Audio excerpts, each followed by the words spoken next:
Like that's the best way to start it. I have a new series for the creative thinking styles, and I'm going to start showing y'all how they show up in different characters on TV shows. And so I'm gonna get into that a little bit more. But for now, let me tell y'all about this group. So I'm inside of this Telegram group, and it is four of us in this chat, and it is a co-working business besties type of group. And it started originally so that we could all come together and help hold each other accountable for creating our three pin post for Instagram. And so if y'all know how I am with Instagram, I don't. I just never got back into like the swing of things with Instagram all the way. I'm very hot and cold with the platform, but I really love threads. Like I love threads so much. I love being over there. I like the ease of creating content over there. It has been really helpful in me gaining traction for the quiz that I have, the creative thinking styles quiz, which I will talk a little bit about in this catch up that I'm about to do. And so I want to have my Instagram make sense with threads so that when people find me on threads and they go to my Instagram, they're seeing some cohesion there. Like it makes sense. And so my content up until that point is very uh, like it doesn't look cohesive. It just looks kind of scattered and all over the place. So that was like my motivation for joining the group. And I know that I'm the kind of person who does really well with body doubling and having people just like working with me, doing things, even if we're not doing the exact same things. Having people there with me to work always helps me to get stuff done. So I was like, yeah, I'm down. Let's do it. And so the group itself has been really cool. Everybody that's in the group is so dope. I love all of their businesses. There's someone that is like a podcast specialist. There's somebody in there who's really good with operations and helping people to create systems for their businesses. There's somebody else who's in there who is working with 6 and 7 figure entrepreneurs to live a life where they get to live life and not have their life built around business, but have their life and then business do what it needs to do and still live their life. And so we're all in there together and helping one another, and just like really just supporting one another in this process. And it's become something that goes beyond just the 3 pin post on Instagram. Like now we're in there and we're talking about our offers, and are they clear, are they making sense, how do we connect with the right people, like are we connecting with the right people, who is our ideal audience, should I go the route of launching this thing, or would this make more sense? Like it really has become very collaborative, and I love being in spaces like that with people who are just have brilliant minds. So today we were in there just chatting it up, talking about a few things, and there was somebody in the group that ended up taking the creative thinking style quiz.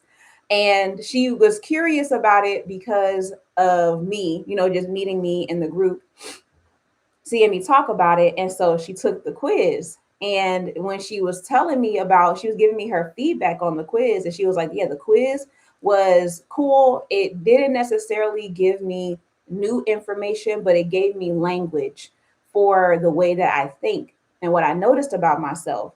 And one of the things that she asked me about after she gave that feedback was the creative authority protocol. And the creative authority protocol is one of the things that you will get prompted to purchase at the end of the quiz. And so the purpose of them, they go hand in hand, because once you learn your creative thinking style, and once you get your results, it not only tells you how your mind works, but it also tells you what some of your blocks might be. What are the things that cause you to procrastinate and to hesitate? Why do you have this start and stop situation going on when you are trying to like gain that momentum and put yourself out there? especially if you're somebody who is not new to what you're doing. And so when she asked me about it, I was really grateful that she asked me, because I was like, oh, you know what? I can actually can take the opportunity to go more in depth and give you more information about it, because if you're asking me questions, then maybe something about what you read wasn't clear.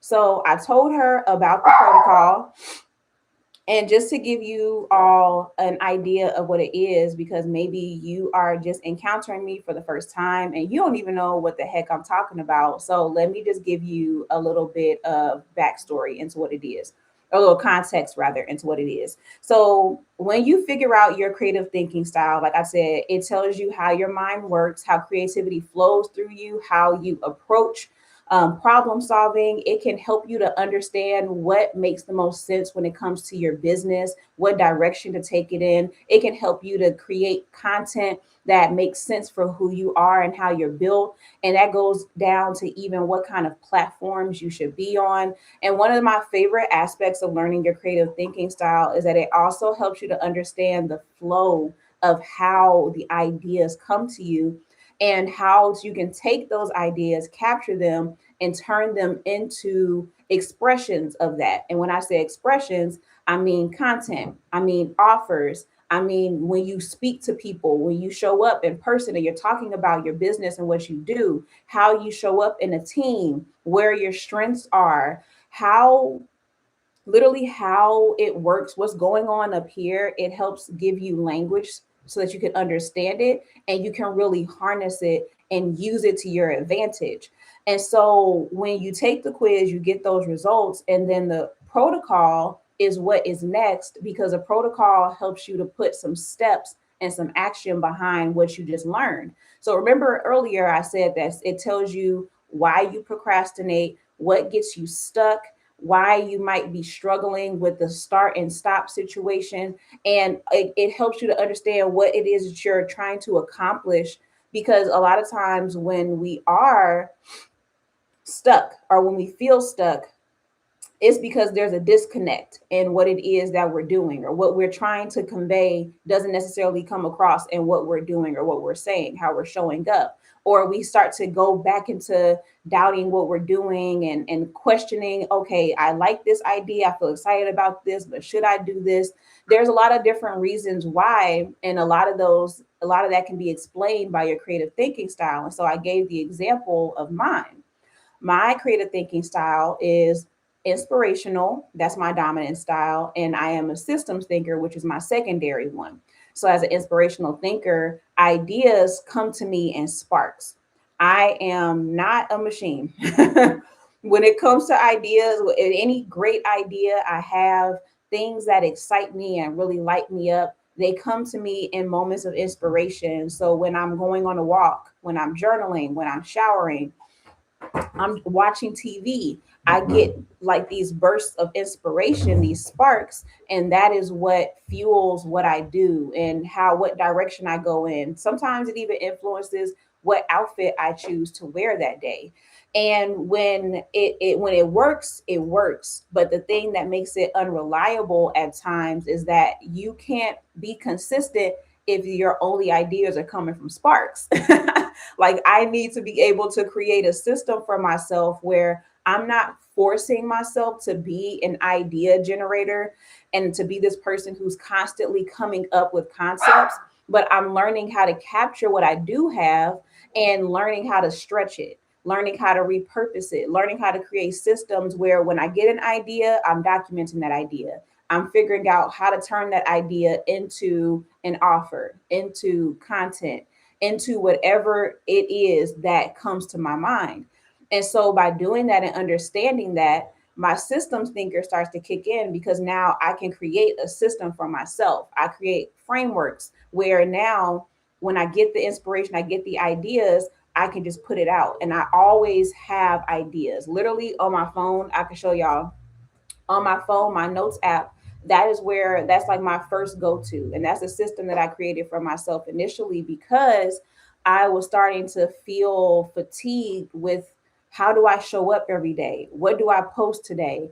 Like, it was really starting to get to me. And so learning that and understanding that, that now gives me a system and a flow where I have been able to create consistently for weeks now, honestly, for months, because I'm using my creative thinking style and I'm learning how I can take the ideas, or I'm learning that I need to make some time for myself in the mornings, or I need to set aside time to go outside and just take a break. Or when an idea comes to me, document it immediately. Now I'm thinking like that. So I always have a reserve. I always have something there that I can refer to create content. And because I do that, it's like I have so much material to work with now. I have so much that I can use, and I'm able to show up consistently. And because I was a person who for a long time felt like I wasn't consistent. I couldn't show up. I couldn't do this. I couldn't be disciplined enough to show up and do what I needed to do to be a responsible entrepreneur, to be able to gain attraction and momentum. I felt like that for such a long time about myself.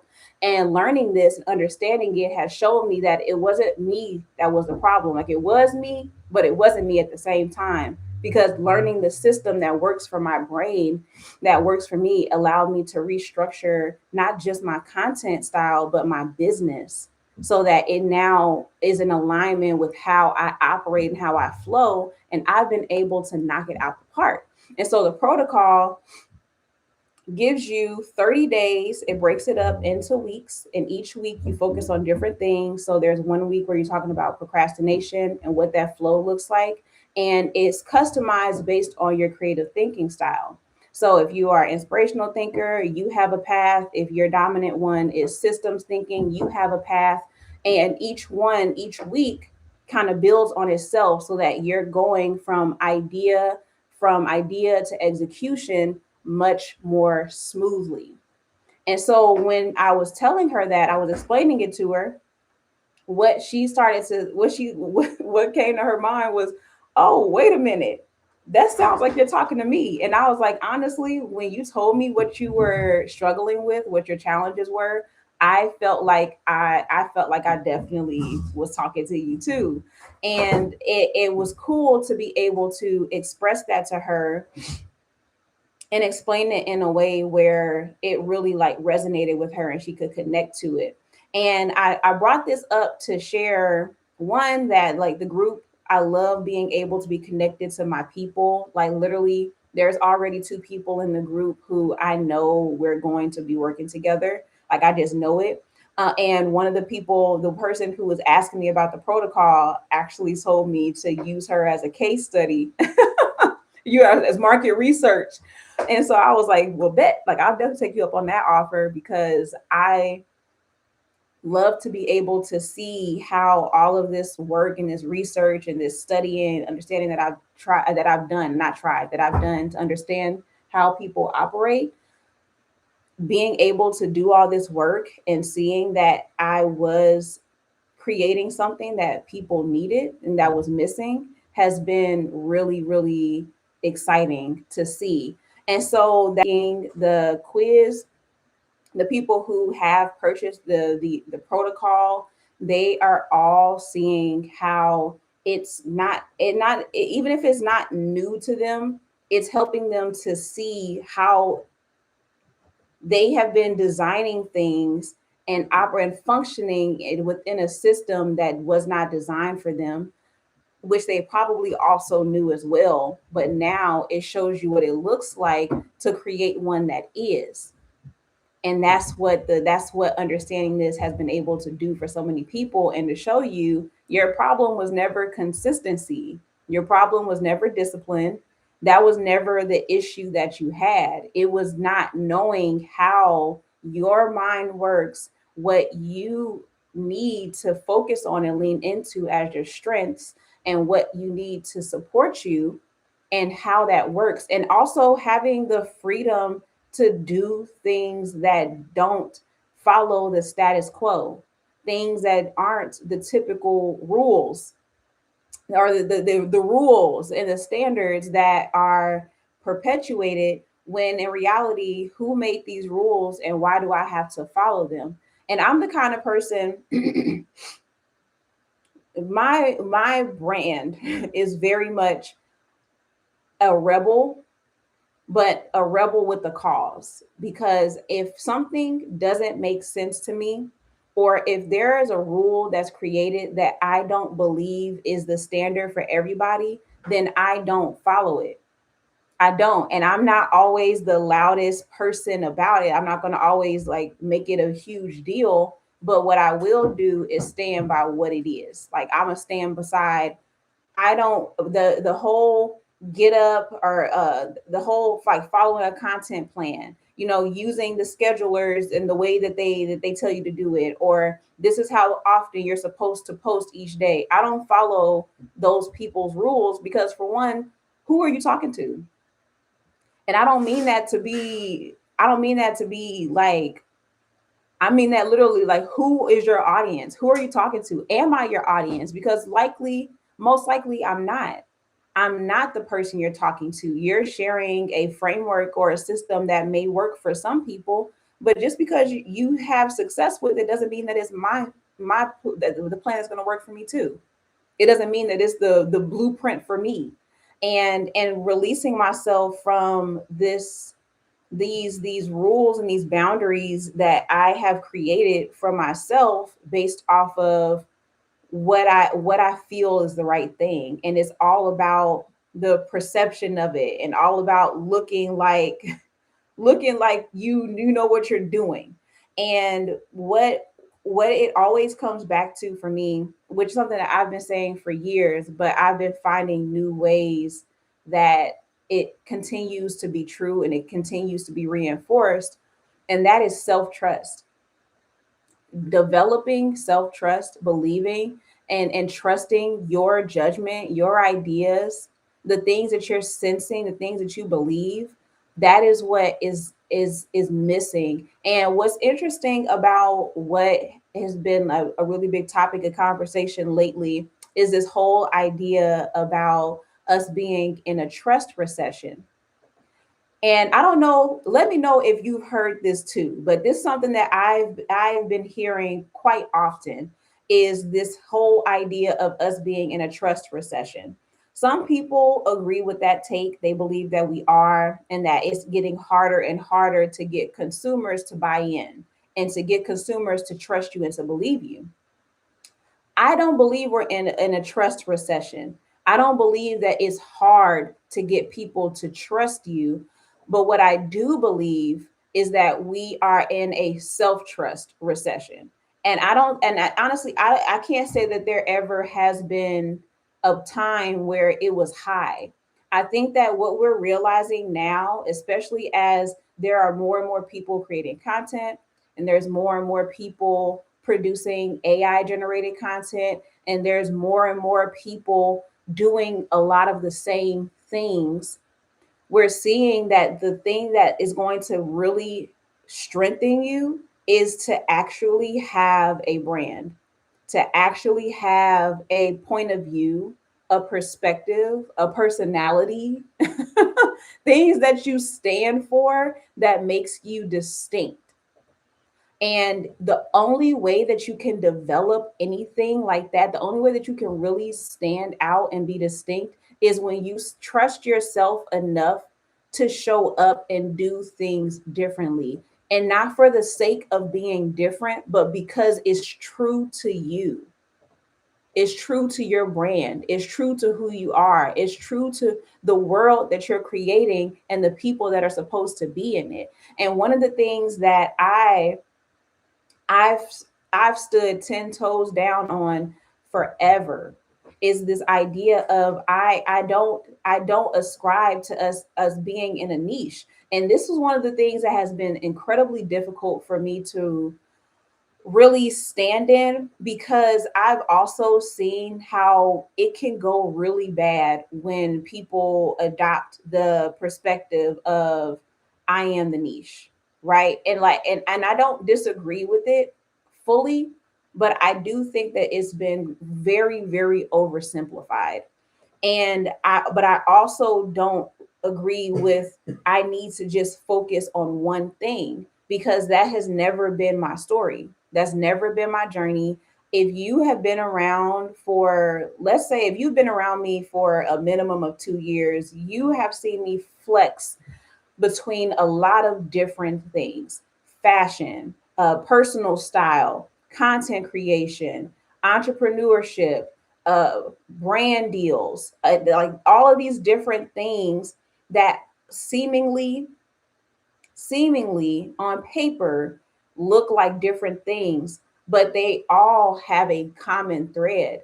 I've always been about creative expression, about being an individual, about being a trendsetter, about being somebody who is willing to do the thing that's not popular, but you're doing it because it's important. You're doing it because it has a purpose. You're sharing it even if it may be countercultural, because it's the truth about who you are. It's the truth about what it is that you're doing. And that's always been me, no matter what. And even when it comes down to the way that I express that and the way that I work with people, my goal is always to get people to understand themselves, so that when they express who they are, they can do it boldly, they can do it clearly, they can do it in a way where it makes them stand out naturally, because they're just being them. And so being able to express that, especially when there's so many like buzzwords and things that are trending that start to come up, like um build the like the one earlier, you are the niche, authenticity, be you, all of these different things that start to become really popular, even the whole concept of personal branding. Like once it starts to get popular, it starts to get really tainted, and it starts to get oversimplified, and people miss the nuance in it. But what it boils down to for me is that it doesn't it's never changed.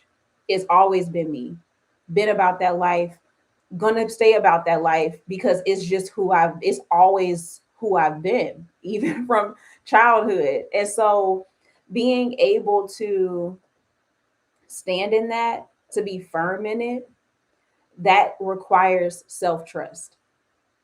I have to be able to trust that although this may not make sense to a lot of people, and it may go against the ideas or the advice that somebody else would give me, I have to try this. I have to do this. I have to see what this yields, because I know that there is more than just one way. And so I've just got tired. I've got tired of being the person who's the problem. I've got tired of always making everybody else right and me the person that's doing something wrong. When the only thing that I messed up on was not trusting myself enough to try my ideas, trusting myself enough to do the things that come to my mind, say the things that come to my mind. Because once I started saying them, I started to attract the right people. When I started to say those things, people were like, this is what I've been thinking, thank you.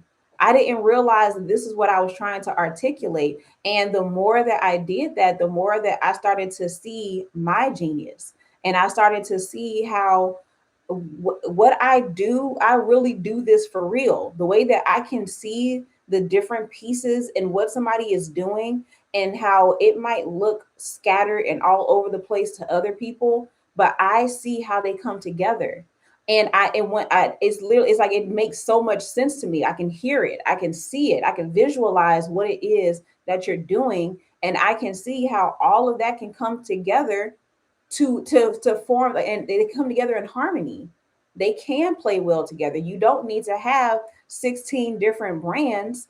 This can really make sense coming from you. Or if your goal is to have different ones, what does it look like to be under the umbrella of your personal brand? What does it look like for it to be, for you to be the face of this thing, but then you're directing people into different directions, like you're really leveraging your brand, because all of them still have like a piece of your DNA in it. It's all coded. And the self-trust thing, is what I know that I am helping people to develop in themselves. And my way of doing that has been through the creative thinking styles and reflecting people back to themselves, helping them to give language and words to what it is that's going on, helping them to understand it and to see the patterns that are developing so that they can create new ones and that they can stop getting into this spiral and this place of shame and guilt and in some cases victimhood and feeling like this is like, why can't I get out of this? Why do I feel so defeated all the time? Why does it feel like I just can't break out of this? And that is because you have to learn to trust yourself. And one thing that has been really interesting in all of this in this journey is seeing how, especially when it comes to people who are already experienced entrepreneurs, but they are going through this pivot in their business. They have had businesses before that they built the responsible business, they built the thing that they felt like they were supposed to build, and it burnt them out. And it got them to a place where it's like I cannot keep doing business like this because there is a piece of me, there is a huge side of what it is that I feel called to do that is not included in this work. But even that shift, that pivot after years of doing something, especially when you were successful at it, and now get into a place where you're like, but now it's time for me to shift. Now it's time for me to evolve. What does this look like? But you also don't want to abandon everything that you've done, but you don't see how what you've done and built up until this point makes sense for where you see yourself going now and what it is that you want. I love being able to show people that no, this is what it looks like.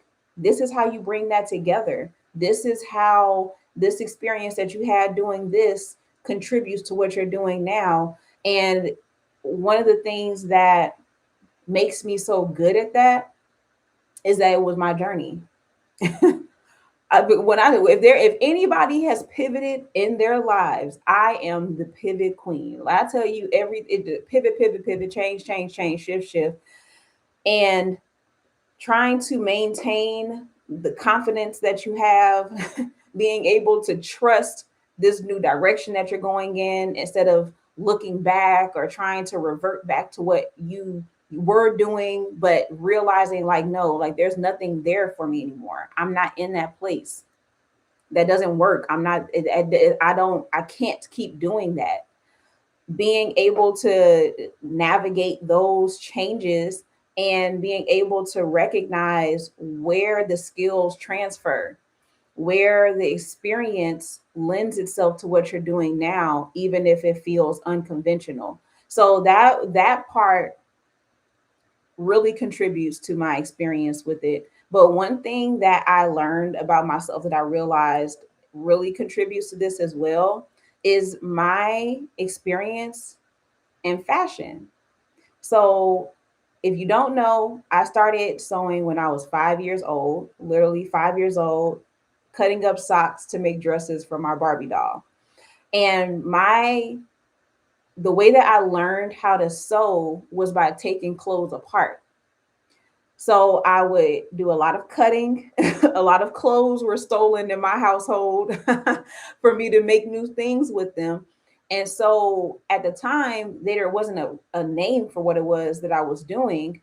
But over the years, it's come to be known as repurposing and upcycling. And my experience in doing that for over 20 years now is it is a skill that's transferred even when I didn't realize what it was doing, because what you're going through is a repurposing. It is an upcycling. And so you're taking pieces and bits of what it is that you used to do and experiences that you had, and you're bringing it into this new place, but now you're reshaping it, you're redesigning it, you're tweaking it, you're creating something new with the old. You're not completely discarding it. And I always was curious about why I preferred repurposing over like fresh designs. Like if I had to make something from scratch, like making something completely from scratch, listen, I can do it, but do I want to? No. Most times I don't, because I like how, I'll be real. I really like how quick it is. Like it is so much faster. I don't like really, really long projects. And I don't know what that is about me, but I don't. Okay. I don't really like long projects. And so that part is very appealing to me. But I also like the fact that I can see something, and I can see how if you just added this to it, or if you altered this or adjusted it a little bit, it can be exactly what I want it to be. I can see the potential in things, and having the skill to actually make it what I want it to be has always been a big flex. I've always loved that I can do that. And so I've loved that about repurposing. And as the more that I became curious about why I loved it, the deeper it became and the more importance I gave to it. But it's always been a really big part of who I am, and even how I express myself creatively. And it's the reason why I have the style that I do. Like, my style is my style, and nobody's got my style. Like, I just, nobody's got my style. There are times where I felt uncomfortable about it. I felt a little self-conscious about wearing my own things or being a little different than the other people that were around me. But ultimately, it was who I am. It's just who I am, and I can't be anybody but who I am. And when it even in those uncomfortable moments, I still love that about myself. So I wasn't going to water it down just to fit in. So it's very interesting experience with that and dynamic. But those skills and those experiences have made it where I'm particularly attuned to being able to see how we can take the old and we take pieces of it, and we can bring it in with the new, and we can create something that is incredible. We can create something that's you. And so I'm in this really cool place currently, personally, but also with my business, where I'm seeing it so clearly. And it's so exciting because the clearer it gets, the more I'm attracting the right people.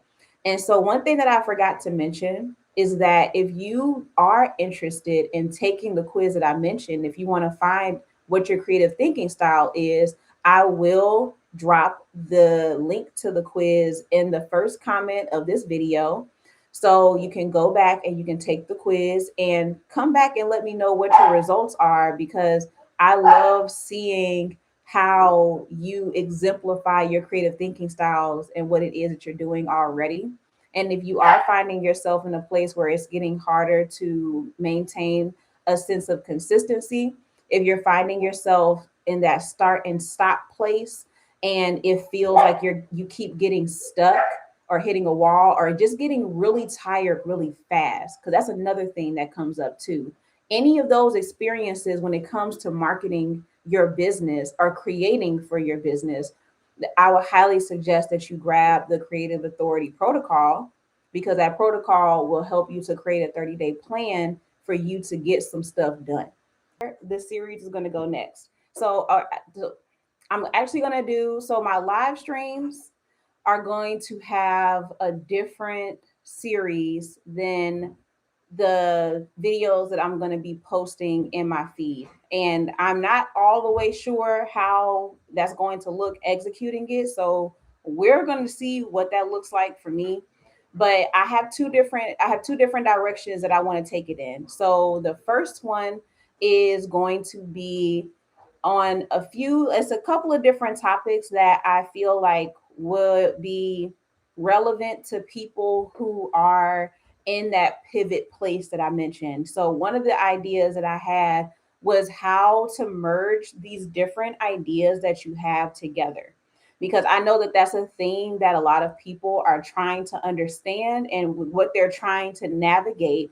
And although there is no one size fits all plan for this approach, what I'm thinking that I'll do is I'll share examples to help you to understand it.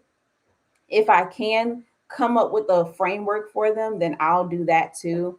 But I have to play around with what that's going to look like all the way, because the biggest challenge with making those kinds of videos, like those how to kind of videos, is that they really are case by case. So we'll see how I pan that out. But I do want to have some things that you can go and you can refer to that can give you an idea of what it looks like to actually start to make this stuff come together.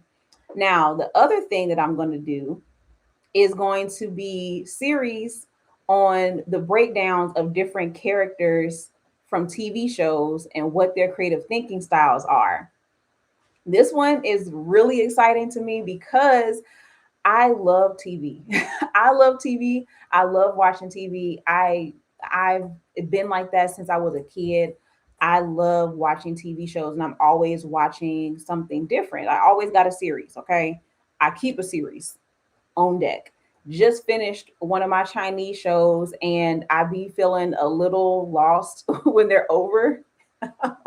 But one of the things that has always been true about me when it comes to TV shows is that I also make them a lot deeper than what they probably are meant to be, or maybe they are supposed to be deep. And most people don't care to go deeper because they want to be entertained, which I respect, I understand. But I'm going to always find a lesson in what I'm watching. Like I love being able to see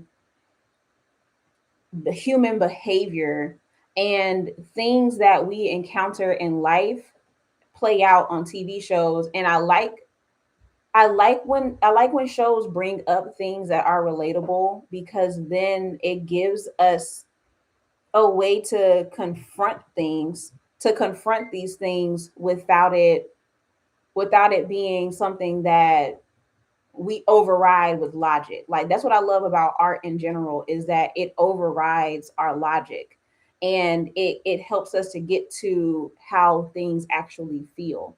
And so that's always been how I get when it comes to TV shows. I can make anything deep. Okay, try me. I can find the deeper meaning in just about anything.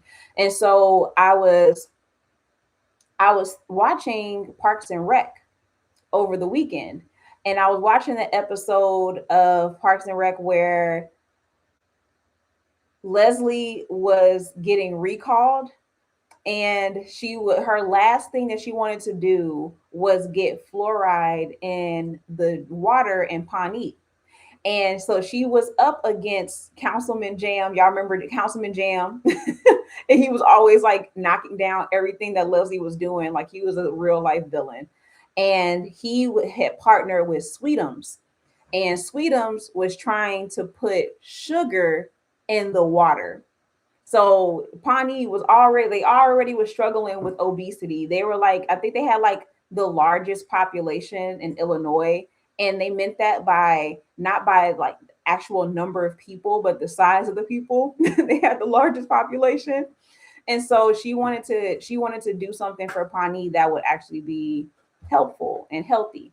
And so her and Tom partner together to create a way to basically make fluoride sound cool. So they had Tea Dazzle, and you could get like, I forgot what the perks were for Tea Dazzle, but they had the Tea Dazzle, and then Sweetums had something that I can't remember the name of.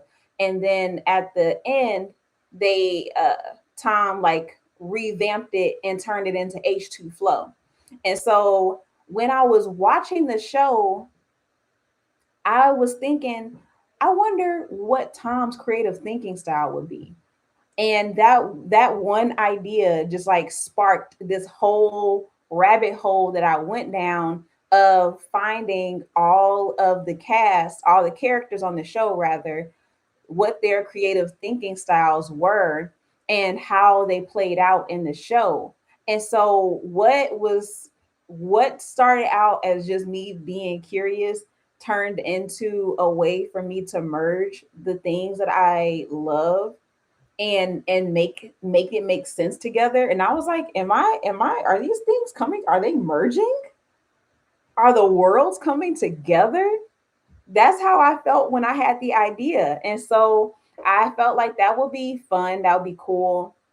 And it would be a way for me to be able to incorporate some pop culture references because those always do good, especially when it comes to branding, because those are characters that are easy to recognize.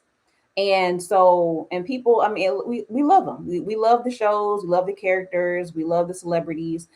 And so I wanted to find a way to do that, but with my own twist. And one thing that has been interesting about my content, and when I do decide to include pop culture in it, those videos always do really well. Partly, I know, is because it's pop culture, but also because of my approach to talking about these things. And so my hesitance has always been that I don't want to just talk about things just to talk about them. Like I don't want to become the person that you come to get the news. I don't care to. I don't even watch the news. I don't want to. I don't want to share the newest update on what's going on with the war. Like there are people who do that and I appreciate the work that they do. However, no, not I, not yo. I don't want to do it.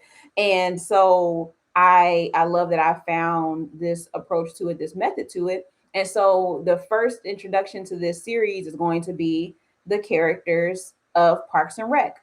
I already posted one, but I'm actually gonna re-record it, and that'll be how I spend the last few minutes of the live stream. I'm gonna re-record it so that I can post it again and it can look a little bit better because I just did it like on the fly yesterday. But I'm gonna re-record it, but then I'm gonna come in and that's gonna be our topic, the next part of our series. And then who knows, maybe I'll in the middle of it, I'll find a new series that I can do the same thing on and we can keep it going. I'm not sure where it's gonna go just yet, but I'm not too worried about.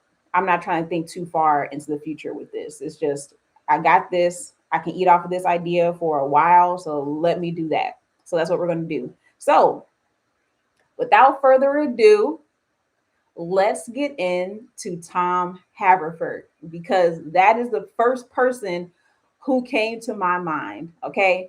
And so, just to do a quick recap of who Tom Haverford is, Tom Haverford is the the mogul, the business mogul of the Parks and Rec department. It always seemed like it seemed like it took him a really long time to kind of come into his own. And on the surface, Tom is very flashy. He cares a lot about the labels, the looks, the vibe. Like he's all about the aesthetic, the look, the culture. Like he's really just like tapped into what's going on. And he cares about like looking good, like the look, the feel of things is so important to him. And he struggled in the Parks and Rec department because this is a government job, right? And if you know anything about the government, we know the government is bland, okay? No flavor, no seasoning. And being in a place where it can feel like individuality or creativity isn't appreciated, it isn't welcome, and there isn't, it can feel like there wasn't there's not a place for you. And that's often how Tom felt, like I don't belong here, I don't, my talents aren't suited for this place. And how do I remain true to who I am and also bring something of substance and of value to the Parks and Rec department. And so that was always Tom's challenge as it pertains to his role in the Parks and Rec department. And I remember there was actually a time period where he was really just like defeated. I think at this time, Entertainment 720 had just got shut down because they went bankrupt. Like in like less than a month. And because they were like not great with the money, and like they were spending money on just like ridiculous things. And so he was feeling really down because one of his ambitions goals was to be a business mogul. He looked up to these big, like these business people and people who had multiple businesses and who had a lot of money. Like that was what he wanted for his life for himself. And he wasn't able to see how the way that he was and the way that he was able to bring a like a different perspective and made things that were boring fun with like what he did with H2 Flow, and being able to tap into the desires that people had and make them feel like they were a part of something cool. Even when he did the rebrand for the Parks and Rec department, and it had like that retro vibe to it, like being able to bring that side of himself, his business acumen, and creating a role for himself. Eventually he ended up becoming a business liaison and bringing in new business for the department. He started to find how his creativity actually did play a role in the overall success of the department, and he found his place in it until it was time for him to move on to the next level of his life, which is where he went on to create Tom's Bistro. And it ended up being so successful that that was what he did, right?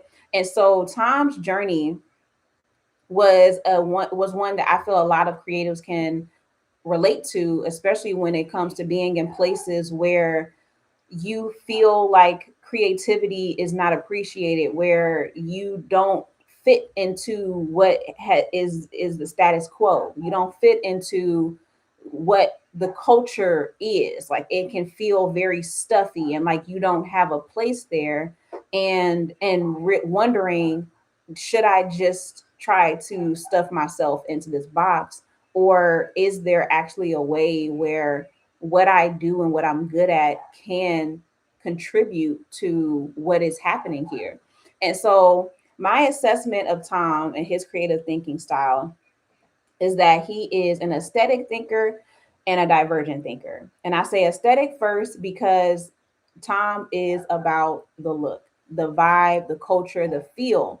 And like I said, for a lot of times it can feel vain, and it can feel it is like it's just like for the flash and for the attention. But there is a special skill that people with an aesthetic thinking, the special a keen sense that they have of what people want to feel, and what experiences are going to get a response out of people. How do I create a culture in a place that matches what it is that we are striving to do with our project or with our business? And so when Tom's aesthetic thinking is really honed, and when it is applied in the best way, you see his aesthetic thinking shine, and you see how important aesthetic thinking is in being able to get people to really buy into what it is that you're doing, like we saw with H2 Flow.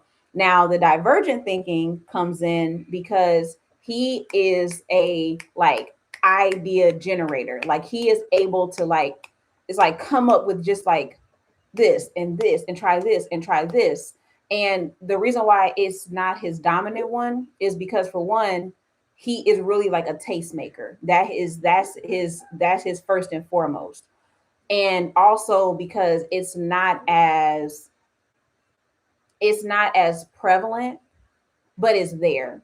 And you see it in how he was able to create so many different businesses. And when he had an idea, he went for it. Like he didn't hesitate, he didn't wait. If he had a thought, a plan, he would really take action on his ideas. And divergent thinkers are really good at taking action. Like they're going to execute things. Now they struggle when it comes to actually making those things sustainable.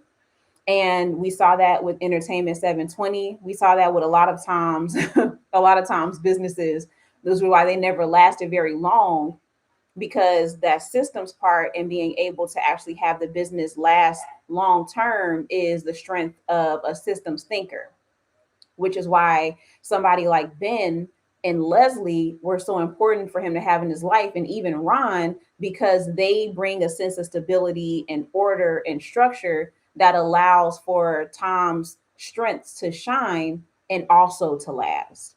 And so that is what that is the assessment that I gave for Tom Haverford. And I love how, and in the end, he was able to really be the best version of himself, the most creative version, the most successful version of himself. He was able to see that all of these different things that he felt like were flaws about him were strengths. They just were misapplied and they were misaligned, or the timing wasn't right. But as he grew and he matured and he learned from his mistakes, he was able to see, no, he brought a luxury restaurant to Pawnee and created a chain from it. So he saw that his gifts, his talents, his creativity did have a place not only in the parks department but just in society as a whole. And so in our next video, I am going to talk about Leslie, and I want to know if y'all can guess what Leslie's thinking styles are. I actually gave y'all a hint on what one of them is, but I want to see if you can guess what her second one is, or what both of them are if you didn't catch my hint earlier. And I want to get into not only her thinking style, but how it made sense that she was the leader in the position that she played. It all made sense when you put that in connection to her thinking style. So that's going to be the next video, y'all. And I'm really excited to talk about this. I'm excited for this series to start to get some traction and meet the right people, because I think that seeing this played out, not only seeing it play out in TV, but also being able to see the full journey of how somebody comes into their own and how things like this help them to develop, and seeing their journey. I feel like that part is going to be really exciting and encouraging, because although it is television, these are all very relatable things, and they are things that can happen. Like it may not happen in the same way. Of course, like Parks and Rec is a pretty realistic show, but there are some exaggerated aspects to it, obviously, because it's comedy. But just in general, that experience of wondering, is there something wrong with me? And knowing what you want to do and feeling like you keep failing and you keep hitting a wall, and wondering if you need to change who you are in order to be successful, and having people around you that not only can help remind you who you are, they can challenge you to grow and to develop, and being able to see that it all works out. Like it all works out. I think that that's the part that makes me excited about using characters, because you really get to see a full picture of their journey. So, that being said, we'll be back in the next video. We'll be talking about my girl Leslie, and we'll be talking about why she needed to be the main character. Like her main character energy makes sense. Okay. So thank y'all so much for watching this. If you're watching the replay, thank you for watching the replay. I can't wait to hear what you think about this live stream, and I will see y'all in the next one.